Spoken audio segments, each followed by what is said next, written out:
VVPAT संदर्भात supreme कोर्टाने अजून निर्णय घेतलेला नाही। हा निर्णय झाल्यास देशातील लोकशाहीसाठी हा ऐतिहासिक निर्णय ठरेल। इलेक्ट्रोल बॉन्ड नंतर देशात एक वातावरण निर्माण झालं आहे की भ्रष्टाचारातून निवडणुका कशा जिंकता येतील, भ्रष्टाचाराच्या माध्यमातून पैसे कसे गोळा केले जातात आणि ते निवडणुकीसाठी आणले जातात। ईव्हीएम वरून तुम्ही कोणालाही मत द्या, मत कमळालाच जाणार। यामुळे मतदारांमध्ये भीती आहे। बॅलेट पेपरवर निवडणुका घ्या ही आमची मागणी आहे। मात्र निवडणूक आयोग मोदी आणि शहांची भारतीय जनता पार्टी ऐकायला तयार नाही। त्यामुळे आम्ही व्हीव्हीपॅटचा पर्याय दिला होता। ईव्हीएम हटी, दुर्घटना घटी। भाजपने हिंमत दाखवायला हवी। संपूर्ण जगातून ईव्हीएम हटवली गेली, मग भाजपला ईव्हीएमवर एवढं प्रेम का? सरकारवर टीका करण्याऐवजी हे निर्णय निष्पक्ष आहेत। हे निर्णय लोकशाही वाचवण्यासाठी आहेत आणि हे निर्णय जनतेच्या आणि राष्ट्राच्या हिताचे आहेत। आतापर्यंतच्या 10 वर्षात या सरकारने आणि नेत्यांनी या देशात लोकशाही राहू नये, या देशात अभिव्यक्ती स्वातंत्र्य राहू नये। देशातील 4 प्रमुख स्तंभ आहेत: मीडिया, संसद, न्यायालय, प्रशासक संपवण्यासाठीच पावलं टाकली। आम्ही चर्चा बंद केलेली नाही, वंचितच्या नेत्यांनी बंद केलेली आहे। आम्ही त्यांना 5 जागांचा प्रस्ताव शेवटी दिलेला आहे। ते म्हणत असतील की आम्हाला 3च जागांचा प्रस्ताव दिलेला आहे, तर तसं नाही। 5 जागांच्या प्रस्तावात अकोला सुद्धा आहे। रामटेक शिवसेनेची जागा असून देखील रामटेक होती, धुळे होती, मुंबईतील एक जागा देण्याच्या विचारात होती आणि 5वी जागा सुद्धा त्यांच्यासाठी काढून ठेवली होती। आमच्याकडून चर्चा अजून थांबवली गेली नाही। आम्ही आजही चर्चा करायला तयार आहोत। वंचित चर्चा करत नाही म्हणून आम्ही देशात निवडणुका लढायच्या नाहीत का? चर्चा होऊ शकते। अकोल्याच्या पलीकडे देखील चर्चा होऊ शकतात।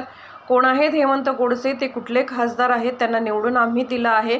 आमच्याकडून कोणत्याही गद्दारासाठी दरवाजे उघडे नाहीत। जर आम्ही भविष्यात गद्दारासाठी दरवाजे उघडे ठेवले तर निष्ठावान, प्रामाणिक, स्वाभिमानी जनता आणि शिवसैनिकांचा अपमान आहे। मला असं वाटतं की सरकारवर टीका टिप्पणीपेक्षा हे निर्णय निष्पक्ष आहे। हे निर्णय लोकशाही वाचवण्यासाठी आहे आणि हे निर्णय जनतेच्या आणि राष्ट्राच्या हिताचे आहेत। आतापर्यंत गेल्या 10 वर्षामध्ये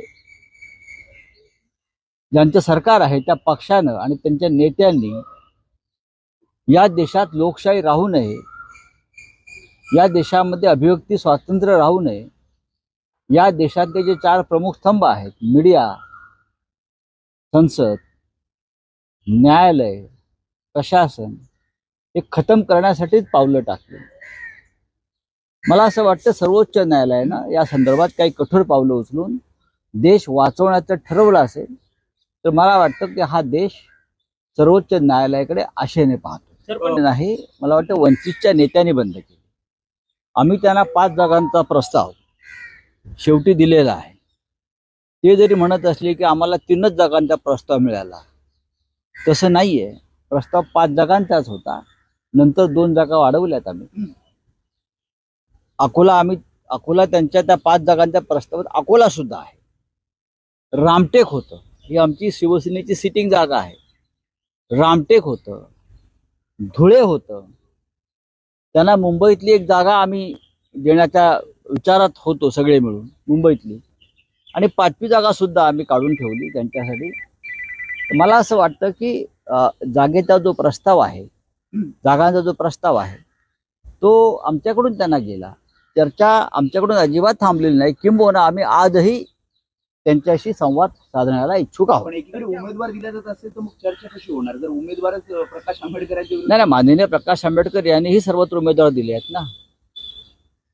निवडणुका लढायच्या नाहीत का? वंचित चर्चा करत नाही म्हणून देशात निवडणुका आम्ही लढायच्या नाहीत का? वेट अँड वॉच थांबलं, वेट अँड वॉच भूमिका चर्चा होऊ शकते ना। अकोल्याच्या पलीकडेही चर्चा होतात। 48 मतदारसंघ आहेत,